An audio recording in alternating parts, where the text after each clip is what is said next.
பாருங்க, நலன்னு ஒரு வானரம் இருந்தார். அவர் தான் அந்த சேத்து பந்தனம் பண்ணினார். அவர் என்ன செஞ்சாராம்? சேது பந்தனம் போது கல்லை எடுத்து சாகரத்தில் வெறும்ன போடலையாம், ராமன்னு எழுதி போட்டாராம். அவர்கிட்ட கொண்டு கொடுக்கறதுக்கு அத்தனை வானரங்களும் அவ்வளோ ஹெல்ப் பண்ணிட்டு சேது பந்தனம் பண்ணுறதுக்கு.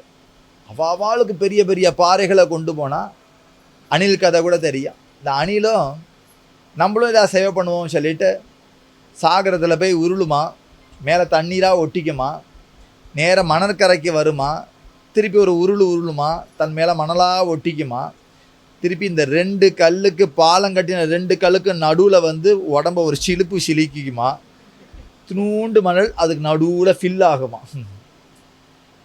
உடனே கிடுக்கிடுன்னு ஓடுமா. இது ராமர் பார்த்த. இந்த அணில் செஞ்சு காரியம் நிறையுமா? ஆனாலும் கூட சேவாபாவத்தை அங்கீகாரம் பண்ண, ஒரு சேவாபாவத்தை அங்கீகாரம் பண்ணி, அங்கீகாரம் பண்ணுறது மாத்திரம் இல்லை, இவருக்கு வெக்கம் வந்துருத்தான். ஒரு அணிலே இவ்வளோ செய்யறது, நம்ம கோதண்டை தூக்கிட்டு உட்காந்துருக்கோமே, நம்மவும் ஏதாவது செய்வோம் சொல்லிட்டு அவரும் 2 பாறையை எடுத்து சாகரத்தில் போட்டாரோ, முங்கி போச்சு.